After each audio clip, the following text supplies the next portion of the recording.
Welcome back, everyone. It's the Bourbon Judge. We have a brand new release from High West Distillery. Yes, High West Distillery. Oh, man. So this is an interesting one. So a couple of things. First and foremost, at least for me personally, when I think of High West Distillery, I think of, obviously, they make like their double rye. They make a campfire whiskey. They make, the main one that we all love, of course, including myself, Midwinter Night's Dram, which I think is flat out just amazing. Midwinter Night's Dram, one of my favorite pours, honestly. I truly love it. But going back now, this product is no longer available. They used to make something called, or at least I guess produce, I should say, Yippee-Ki-Yay. Was not a big fan of Yippee-Ki-Yay, but hey, I'm past that.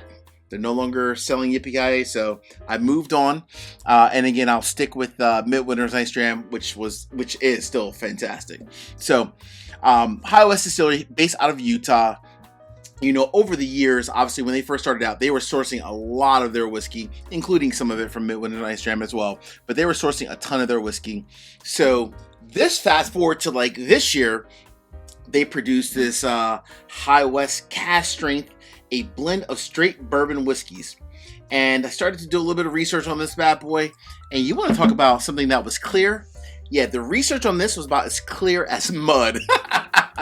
I mean, it was like, it's a little funny actually, you know. So unfortunately on their website, it's not crystal clear, but I did have a chance to reach out to others in the whiskey world, and everything I found out is coming from others. So I believe it's coming from a valid source. A lot of people that know contacts over at High West Distillery. So these are all factual things according to my contact. So we're going to go with that. This is a unique one. Again, it was very unclear either from the back of the bottle or even from going online to their distillery. So what do we know about this brand new High West Cask Strength bottle? So first and foremost, if you're like me, you might be wondering, it does say on the front, a blend of straight bourbon whiskeys. So is that a blend of their own distillate with others, or is it just a sourced whiskey? According to my sources, this is technically purely sourced blended whiskey, coming primarily from Heaven Hill and MGP. So Heaven Hill and MGP, it is sourced. Now, what's interesting is the fact that they've been producing their own bourbon distillate since 2015. So kind of odd that, their own distillate is not in at least this first version of the Cask Strength whiskey. Who knows, maybe the master distiller, which his name's on the back here, Brendan Coyle, maybe he's waiting for the distillate to be just absolutely perfect before he includes it in the product. So even though it's been aging 7-8 years, I guess it's not ready as of yet. So which is cool. I respect that. So for now, apparently it is a blend of whiskey coming from Heaven Hill as well as MGP. No exact age statement, but it's said to be anywhere from 4 to 9 years. Again, we don't have that breakdown like how much is 4-year-old versus 6, 7, 8, or 9-year-old. So we don't have that from that standpoint. What we do know is MSRP. So when you do find this, it's going to be about $65. That's pretty much MSRP, and that's what I paid for this bad boy as well here locally in Delaware for me. The proof, because this is obviously a blended cask strength, this one's coming in at exactly 117.4. So 117.4 proof, and this is batch 23B21.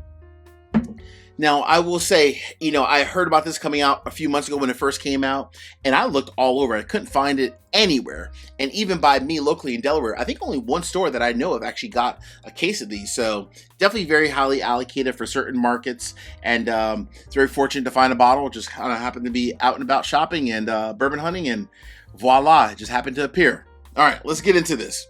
So we got source whiskey, 117.4 proof, MSRP $65. The nose is actually pretty nice, I will say that. What I did do is, as you can tell, no, I did not drink all of this. I poured a bunch of this in my Infinity bottle and let it sit for like a week. Letting the bottle open up, I should say, for a full week. So this truly has had time to kind of air out a little bit. Again, I put a lot in my Infinity bottle, hence the reason why there's a good bit kind of missing. I wanted to give it a chance to kind of breathe a little bit. All right.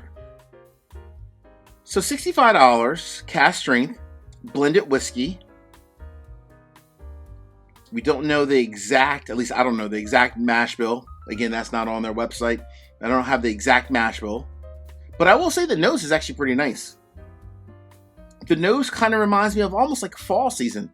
It's like apples and baking spices, a little bit of caramel, almost like an apple pie kind of a note.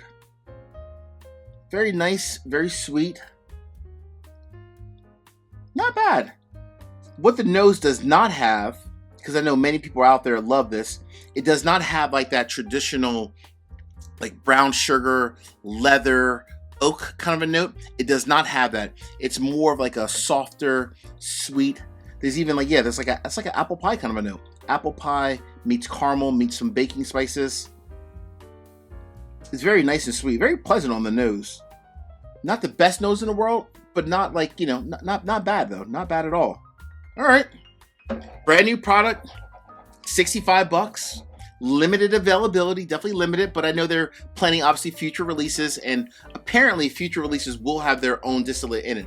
Either whether or not if it's mixed, blended with other source whiskey, or just purely theirs, we shall see. But this is potentially a good step in the right direction. We shall see, High West. All right, Brendan, what do you got here? Let's go, Brendan. Master Distiller, what'd you come up with this concoction? Let's see.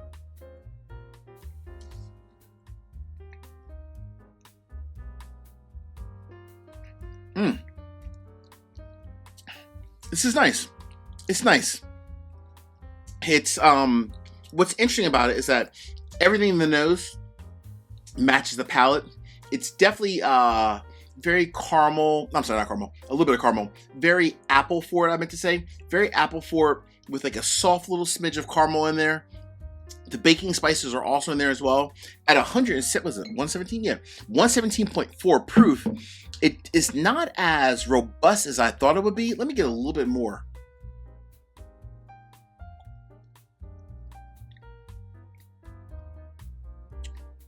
Yeah. The finish is kind of fades away. It's probably, I would guess, actually, if I sip this blind, I would have guessed this is probably closer to like 105, 107. Not closer to almost, which it is, almost 120. The finish is nice, calm, peaceful. Just kind of fades away. This is different. I'm a little torn here. I'm a little torn. Let me get the last little drop.